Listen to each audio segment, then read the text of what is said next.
Now we come to chapter 8, Patali Gamya Vaga, the Patali village, chapter on the Patali village. 8.1 Patama Parinibbana Sutta. Thus have I heard. At one time the Lord was staying near Savatthi in the Jeta wood at Anathapindika's monastery. On that occasion the Lord was instructing, rousing, inspiring, and gladdening the monks with the Dhamma talk connected with Nibbana.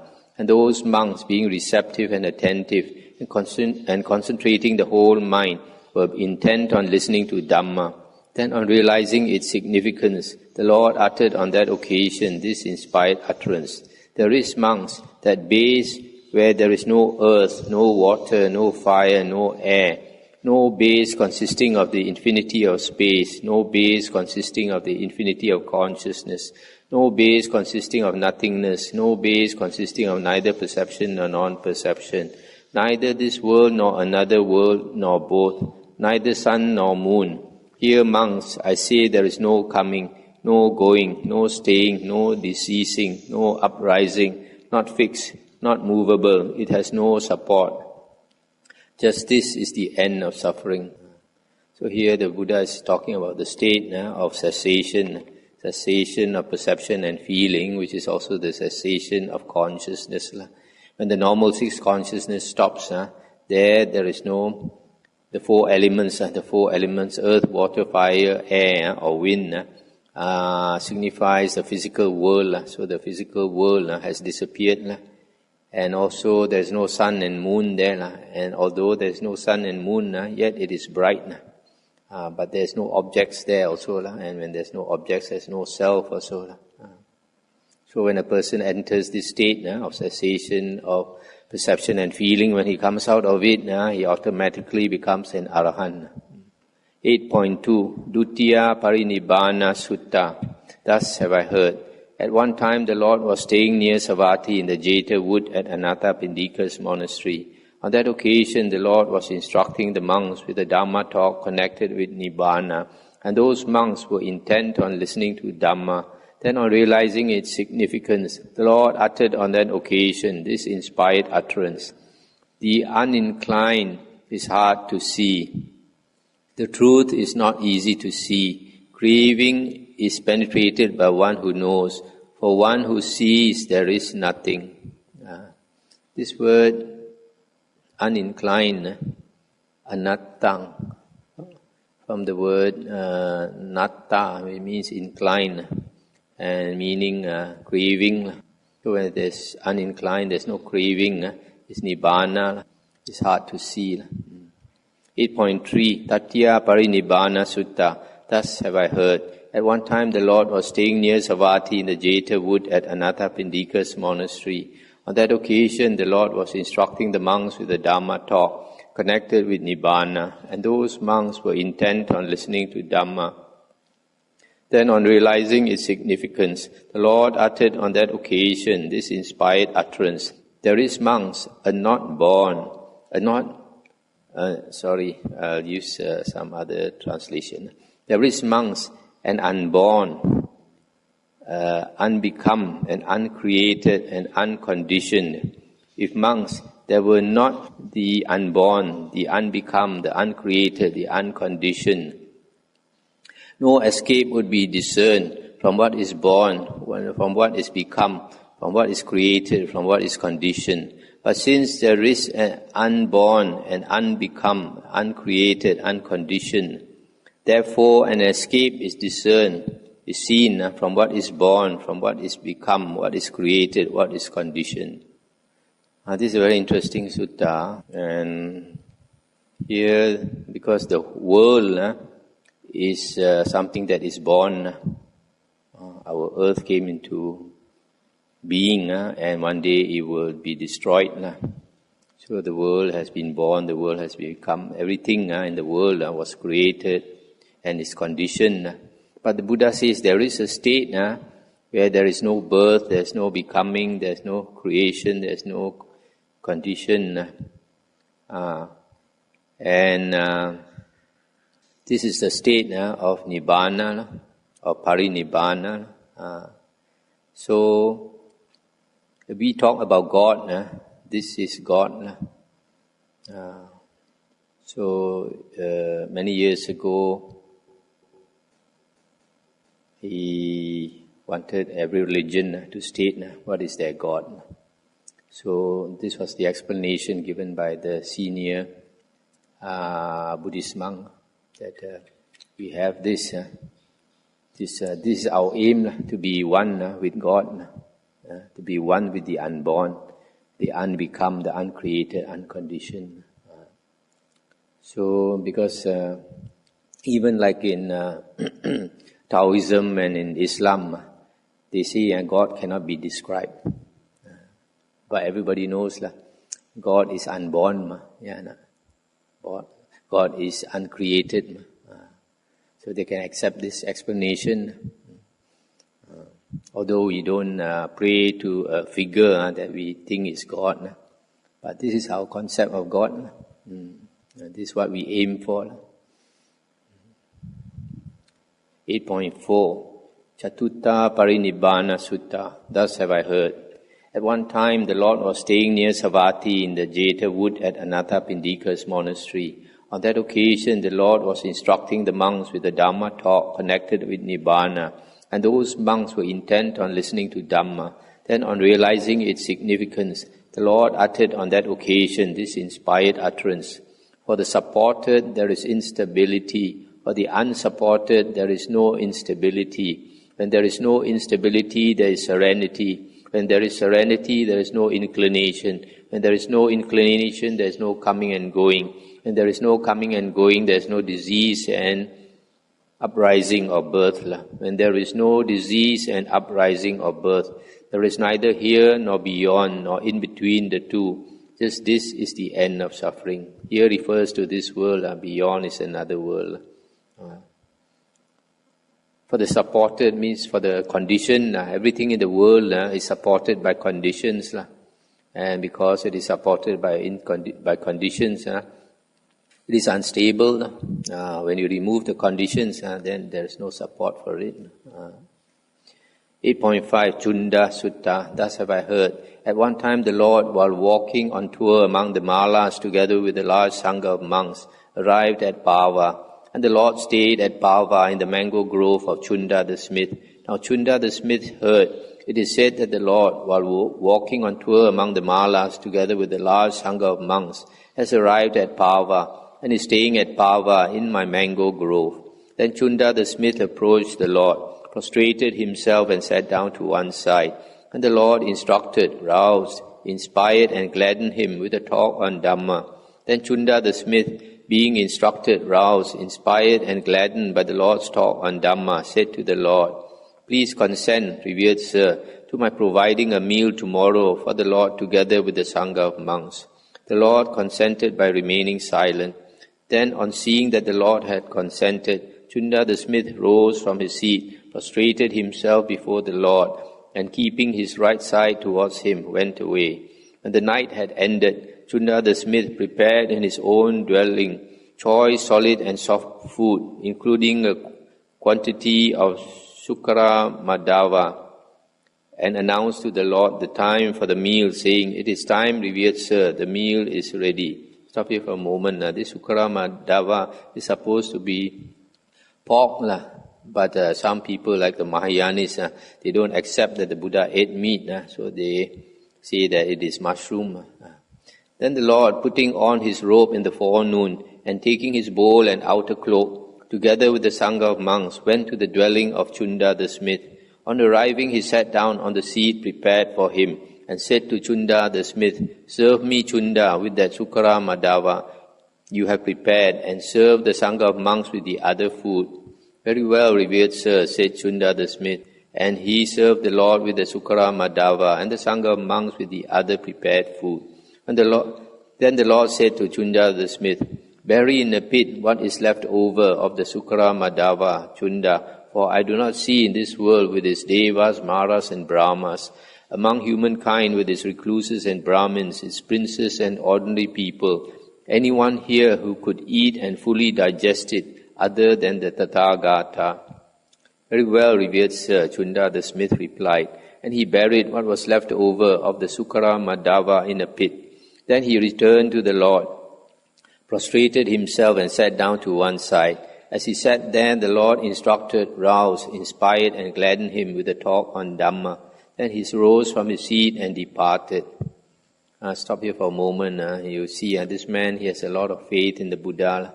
So when the Buddha told him to bury the rest of the meat in a hole, he did exactly what the Buddha asked, without asking why and without doing something else. Then after the Lord had eaten the food of Chunda the smith, a severe sickness arose in him, dysentery accompanied by the passing of blood, and dire and deadly pains.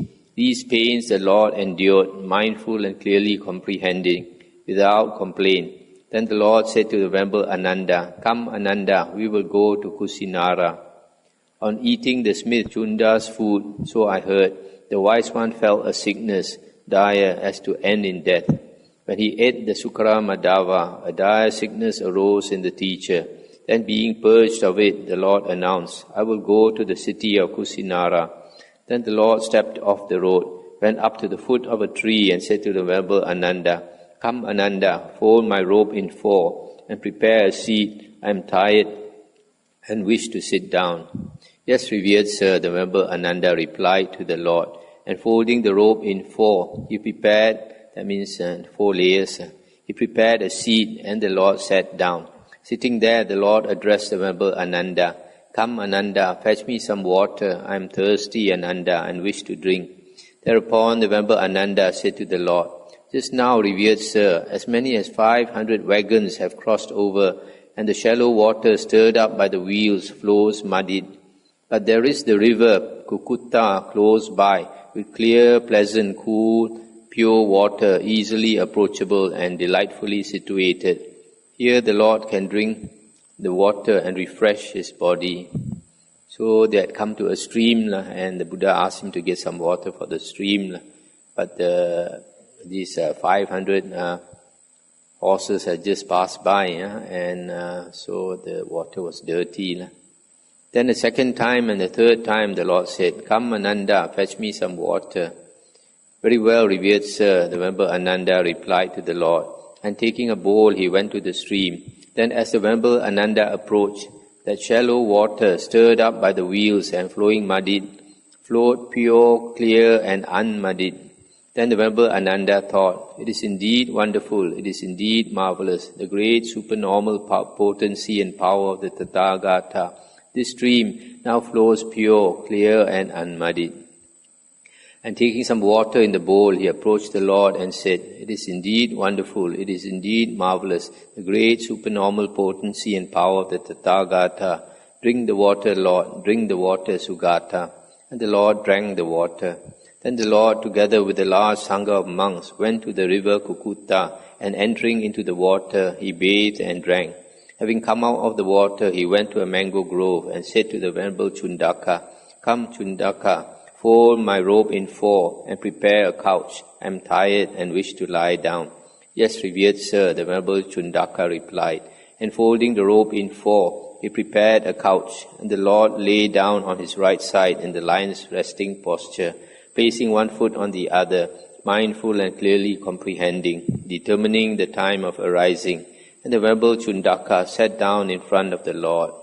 The Buddha came to the Kukutta river with pure, pleasant, clear waters. The teacher immersed his weary frame, the Tathagata, incomparable in the world. Having bathed, drank, and come back out, the honored teacher amid the group of monks, the foremost teacher, the Lord here now, the great sage, went to the mango grove.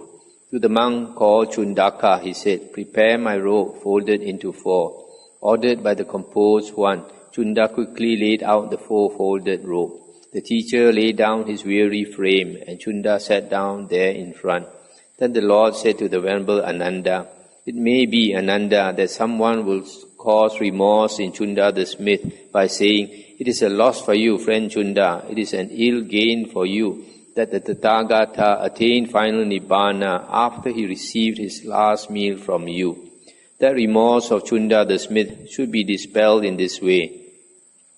It is a gain for you, friend Chunda. It is a great gain for you that the Tathagata attained final Nibbana after he received his last meal from you. Face to face I heard it from the Lord, friend Chunda. Face to face I learnt it. These two offerings of alms food are of equal fruit, of equal result, of very much greater fruit and profit than any other offering of alms food.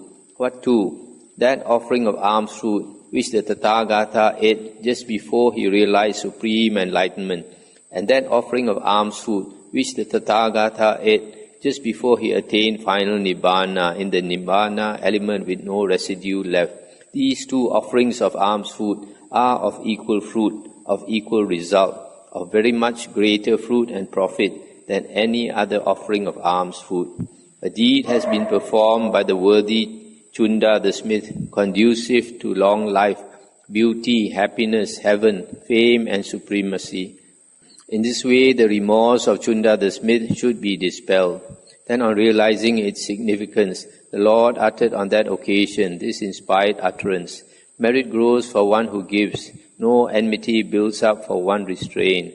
One skilled abandons evil deeds, with passion, hate and delusion exhausted. One attains release, final Nibbana. This story is also found in this incident is also found in the Mahaparinibbana Sutta, detailing the last days of the Buddha. So the Buddha knew that after taking the offering of Chunda the smith, that he will pass away. That's why, but this meal is very meritorious. So the Buddha, after eating the food, told Chunda the smith, nobody else has the blessings to eat this food, so go and dig a hole and bury it in there. And Chunda did that. And then after that, after eating the food, the Buddha purged, and then later he passed away. But you notice at the age of 80, the Buddha was still fit, still walking around and walking long distance some more. Most of us, by the time we reach 80, will be bedridden.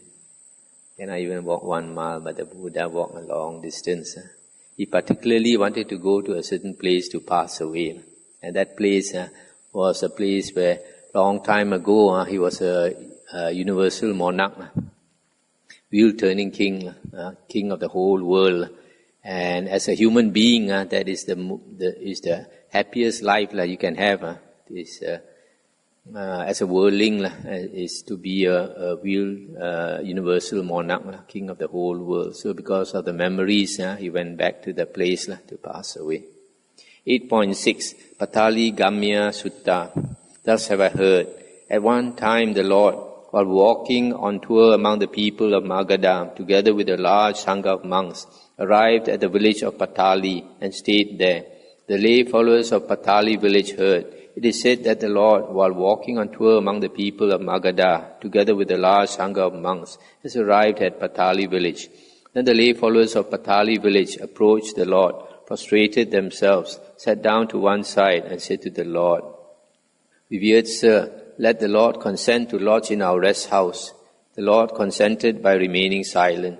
Then on seeing that the Lord had consented, the lay followers of Patali village rose from their seats, prostrated themselves before the Lord, and keeping their right sides towards Him, went to the rest house. On arriving, they spread coverings over the whole floor of the rest house, prepared seats, placed a water jar there, and set up an oil lamp. Then they went to the Lord, prostrated themselves, and standing there they said to the Lord, "The whole floor of the rest house has been spread with coverings, seats are prepared, a water jar has been placed there, and an oil lamp set up. Let the Lord do now what He thinks it time to do." Then the Lord, robing Himself in the forenoon and taking His bowl and outer cloak, went to the rest house together with the sangha of monks. On arriving, He washed His feet, entered the rest house, and sat down by the middle pillar facing east. The sangha of monks sat down near the western wall, facing east with the Lord before them. And the lay followers of Patali village, having washed their feet, entered the rest house and sat down near the eastern wall, facing west with the Lord in front of them. Then the Lord addressed the lay followers of Patali village. There are householders, these 5 disadvantages for the immoral person through his failing in virtue, sila. What are the 5? Here, householders, the immoral, unvirtuous person through negligence suffers great loss of wealth.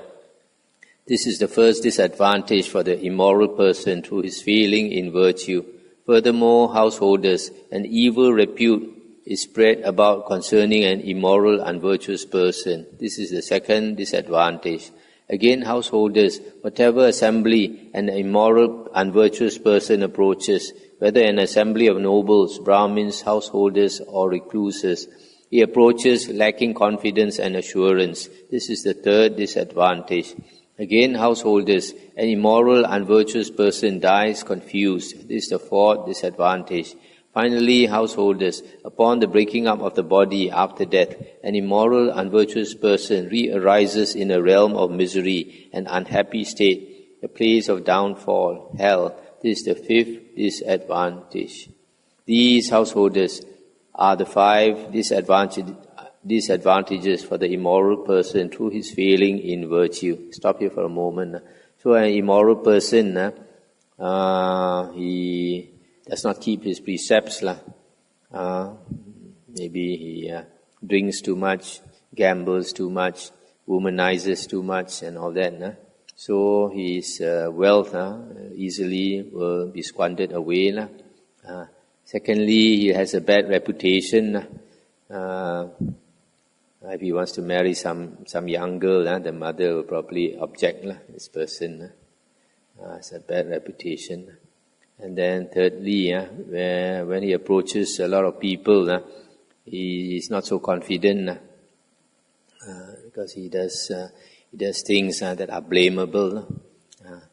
Then fourthly, people who don't keep the sila because of killing, because of stealing, sexual misconduct and all that, when they die, their mind is very disturbed. They see unpleasant visions, ghosts or hell beings come to pull them away. And then after dying, they go to a woeful place of rebirth. There are householders, these 5 benefits for a moral person through his achievement in virtue. What are the 5? Here, householders, the moral virtuous person through diligence obtains a great mass of wealth. This is the first benefit for the moral person through his achievement in virtue.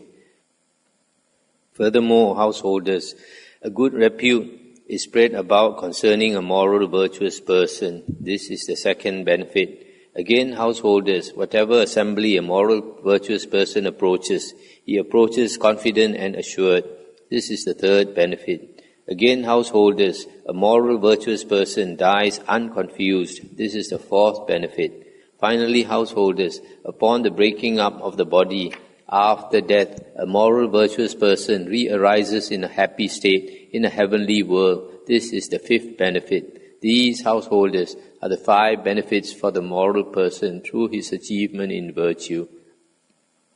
Then the Lord, having instructed, roused, inspired and gladdened the lay followers of Patali village with talk on Dhamma for much of the night, sent them away, saying, "The night is far spent, householders. Do now what you think it is time to do." Then the lay followers of Patali village, being pleased with and appreciative of what the Lord had said, rose from their seats, prostrated themselves before the Lord, and keeping their right sides towards Him, departed. Soon after the lay followers of Patali village had departed, the Lord retired to an empty room.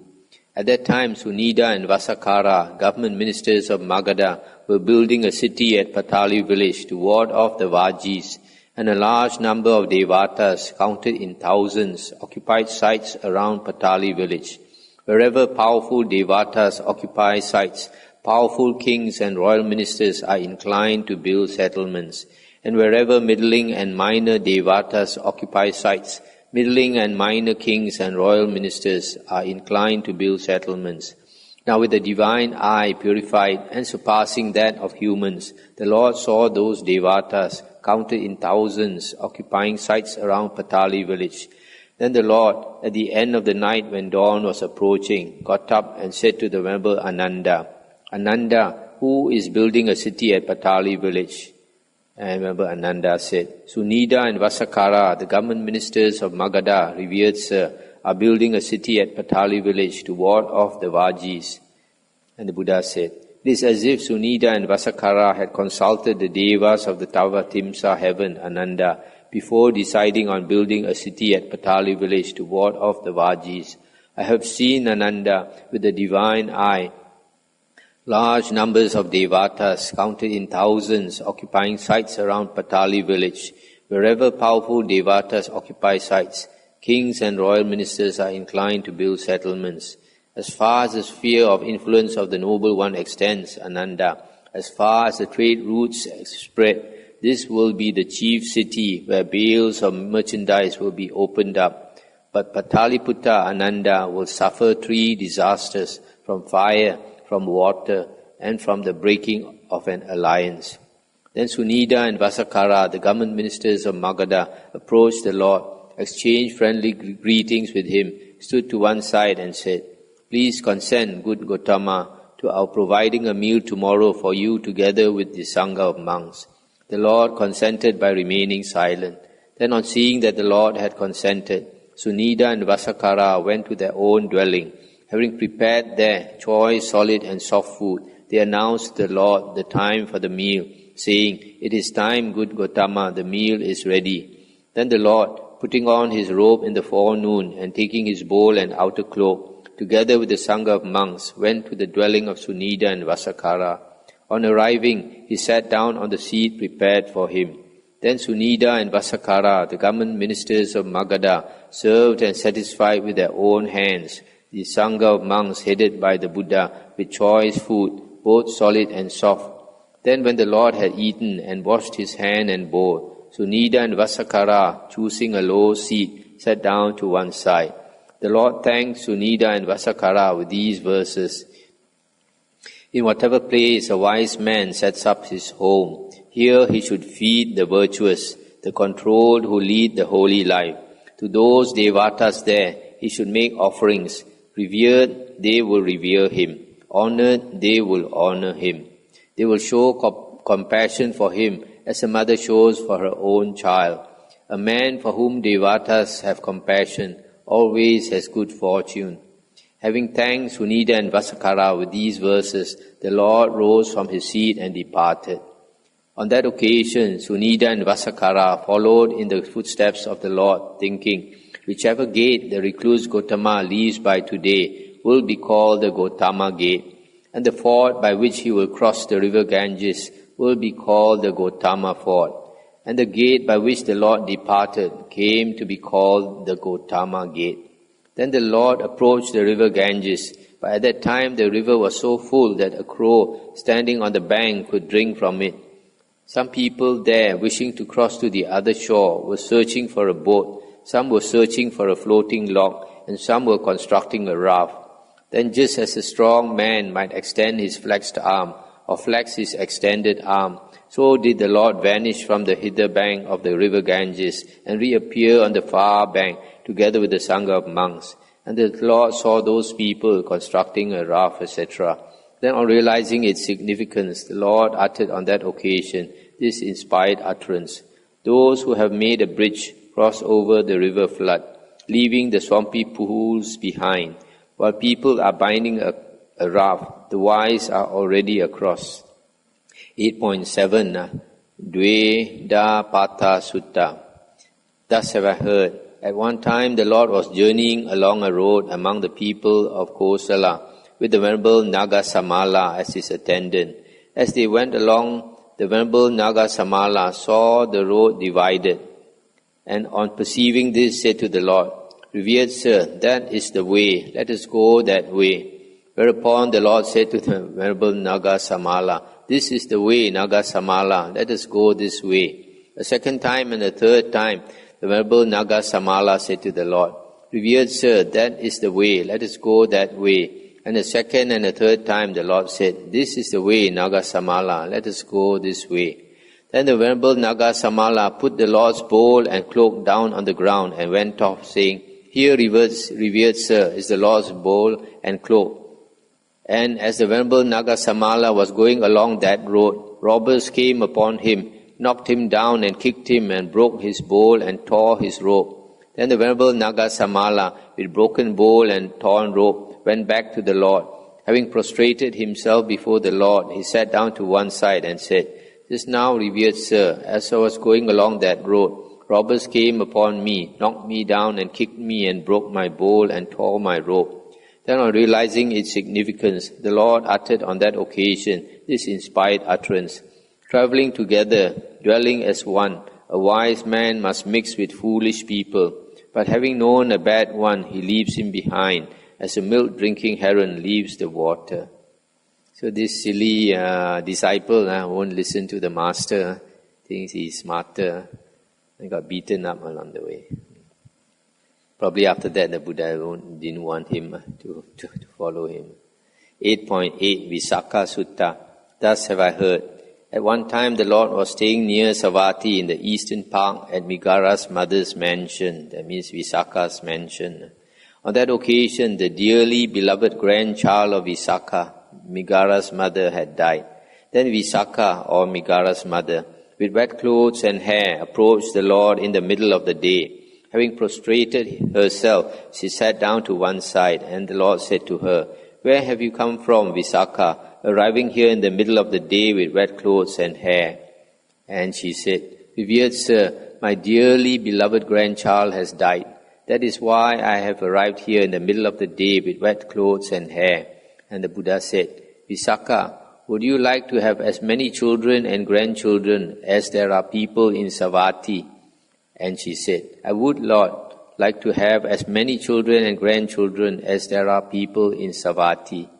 And the Buddha said, "But how many people, Visakha, die daily in Savatthi?" And she said, "Perhaps 10 people, revered Sir, die daily in Savatthi, or perhaps 9 people, or 8 or 7 or 6, 5, 4, 3, 2 people died, or perhaps 1 person dies daily in Savatthi. Revered Sir, Savatthi is never without people dying." And the Buddha said, "What do you think, Visakha? Would you ever be without wet clothes or wet hair?"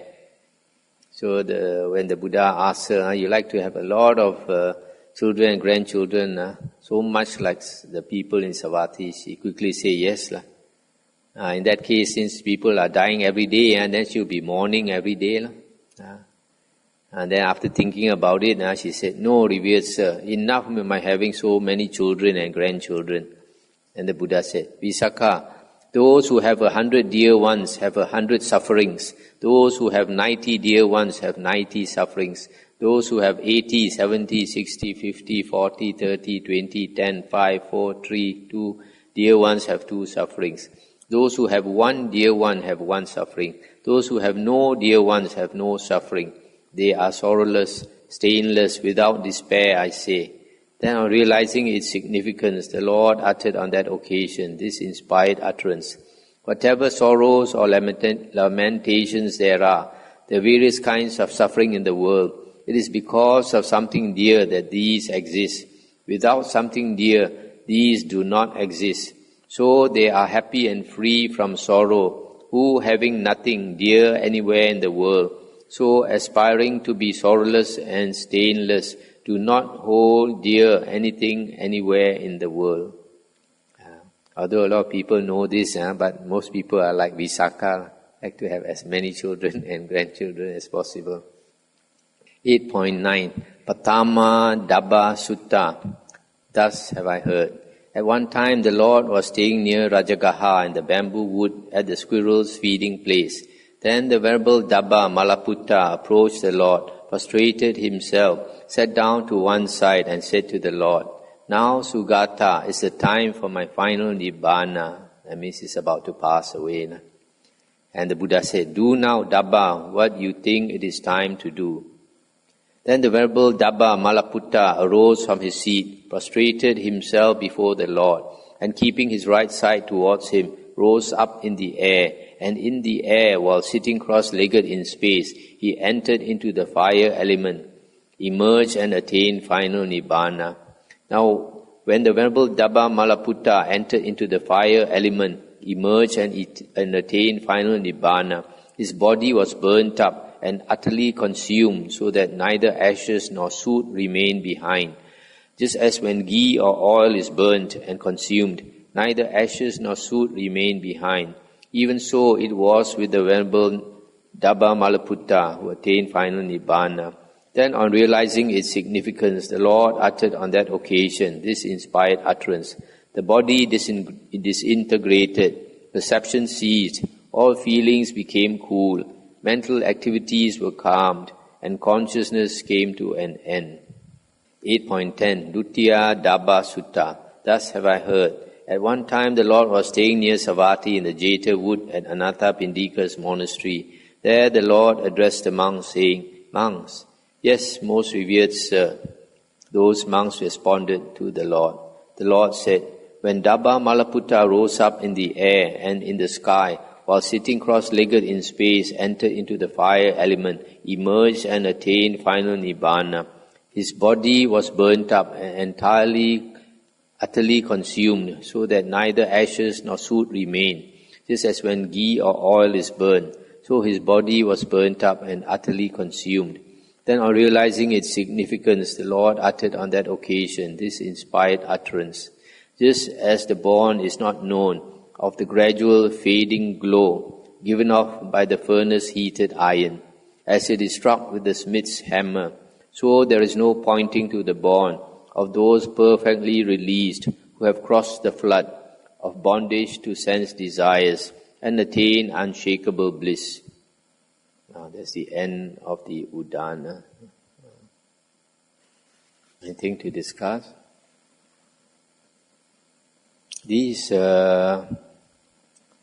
suttas in the Udana, what is supposed to be important are the verses at the end of the suttas. And the prose before the verses seem to have been taken from other suttas.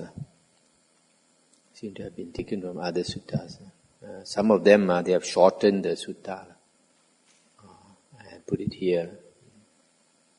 But some are original, not found in other suttas. Like this one. There is monks, the unborn, the unbecome, the uncreated, the unconditioned. This one is very good. Only an enlightened being like the Buddha knows there is this state of the unborn, the unbecome, the uncreated, the unconditioned, because he has experienced it. So when the Buddha was enlightened, he said, "O house builder, thou art seen. Thou shalt not build this house again." This house referring to the body. So the Buddha has seen the Creator. Only an enlightened person like the Buddha has seen the Creator. All the rest, all the other religions, none of them have seen the Creator. Anything, Brother Lai?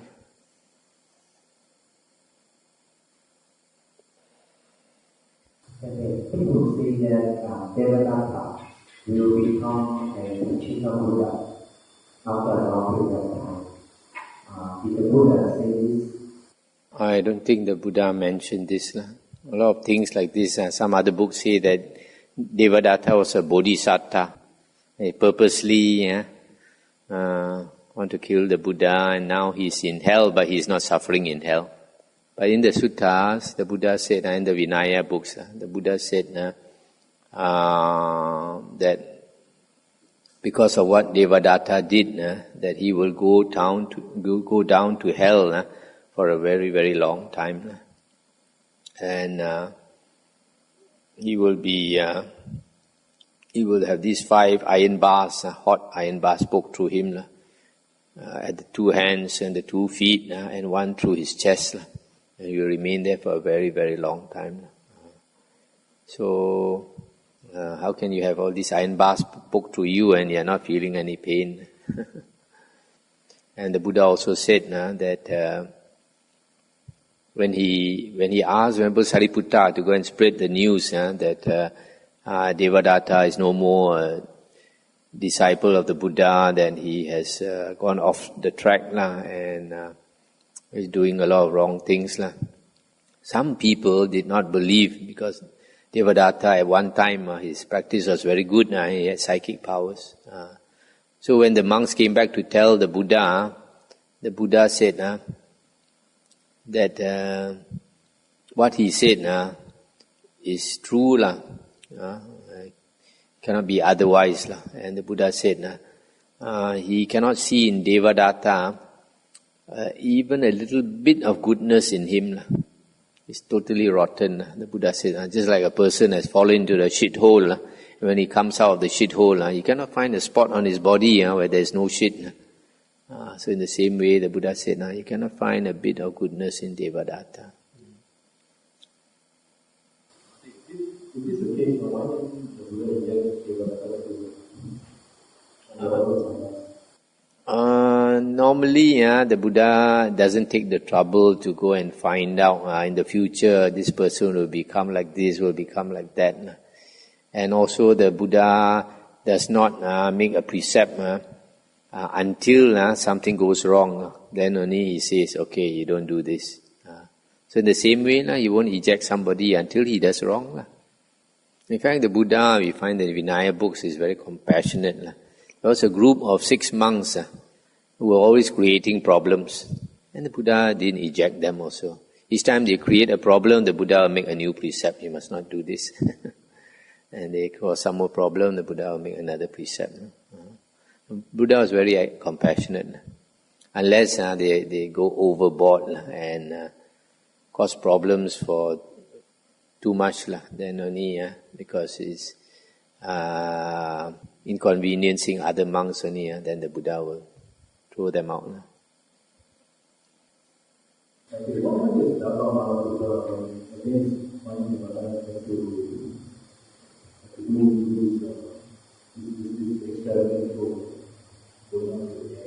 No, he wasn't doing for people to see. It was just a clean way to go, No environment is very environment friendly. No dirt to pick up for anybody. And also you'll be good for others, inspire you to follow in his footsteps.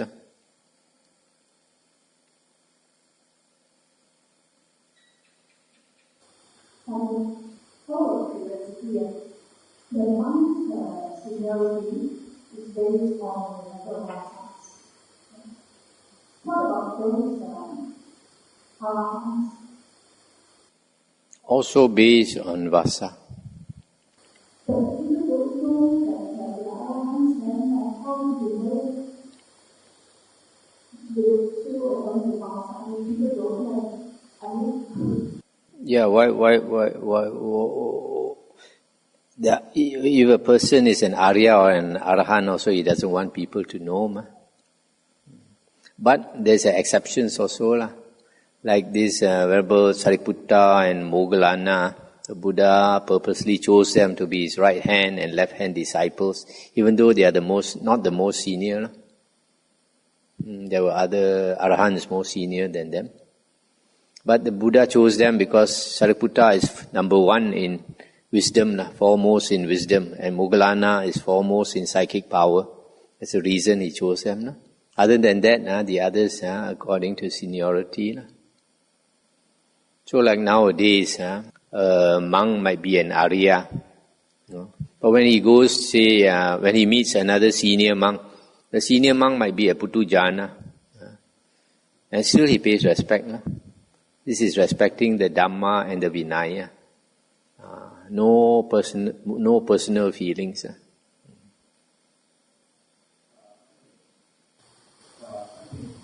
That's how curiosity. Yes, in listening to Bhante from the Nikaya, and very often Bhante put things on the Vinaya book. Are many people allowed to read the Vinaya book? Now that the Vinaya books are around, there is no harm in reading the Vinaya books. Only thing is, have to be careful. There are some people, after they know about the monks' Vinaya, they become very critical. They expect all the monks to follow all the precepts. But they don't understand that the Buddha said, even without prompting, the Buddha's last instructions told Venerable Ananda, if the Sangha wants to abolish certain minor rules, they can do so. So it depends on circumstances. Because a lot of the stories or things we do not understand today, it's not in the normal Sutta.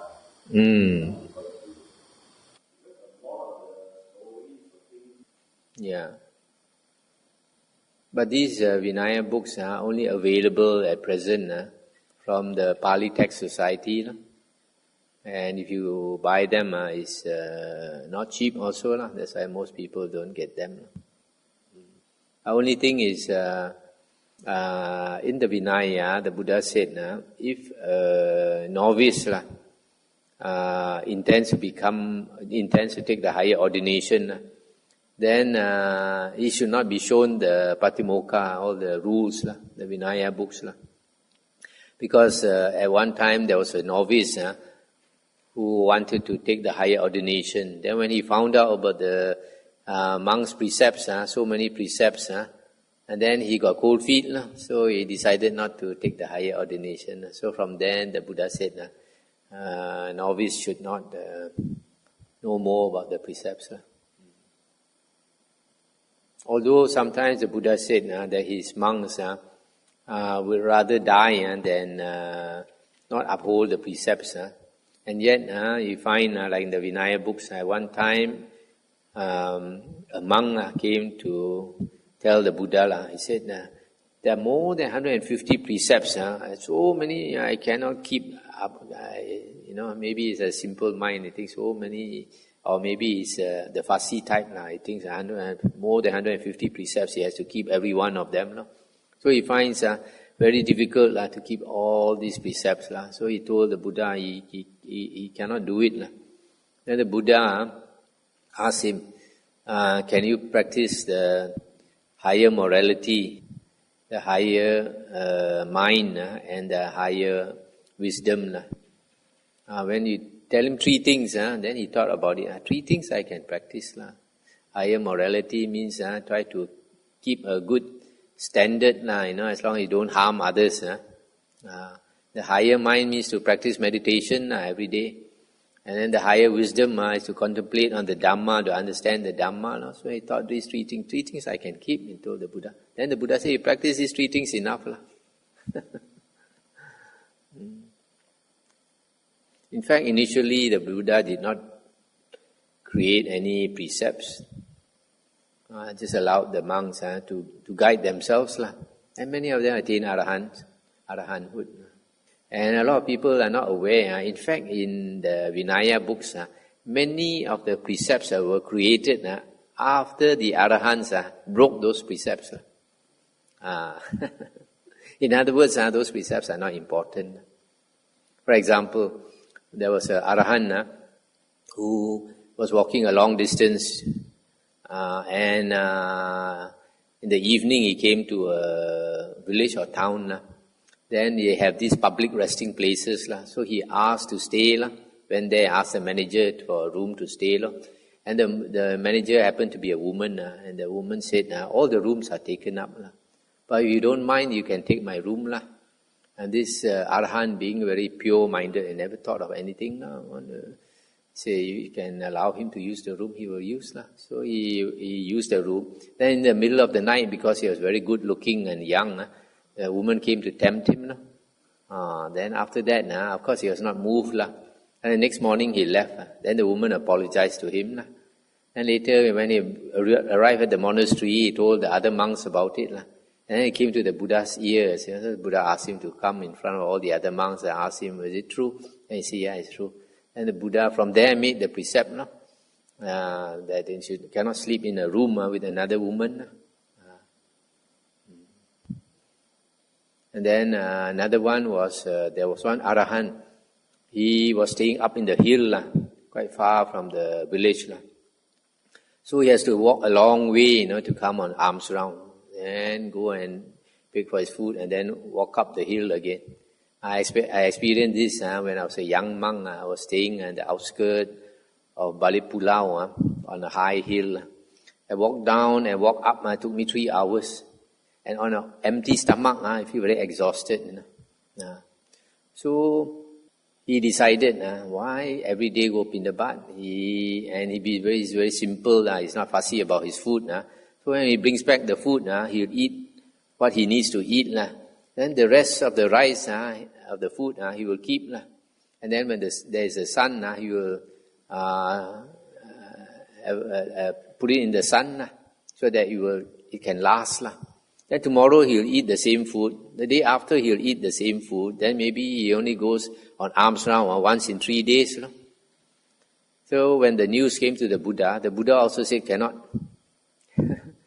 But there is a precept. But to us it's not important. You're not hurting anybody by eating, keeping your food. But the Buddha doesn't want the monks to keep the food. And also the Buddha wants lay people to have the opportunity to get married every day. So a lot of people don't know a lot of these precepts actually. Even if we don't uphold the precept, we don't create bad karma. Out of the 227 precepts, only about 50, if a monk breaks the precept, it creates bad karma. For example, purposely killing an ant.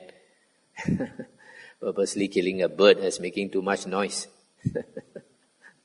This happened during the Buddha's time. A monk was trying to meditate. All these birds making so much noise, he got angry. He used to be an archer, Go and make a nice bow and arrow. He shot them, and then put them on a stick to frighten away the other birds, so they don't disturb his meditation. Thank you very much, Bhante, because it's something very new. The Arahan, the precept, some of them is for the Arahan. Very enlightening. Okay, shall we end here?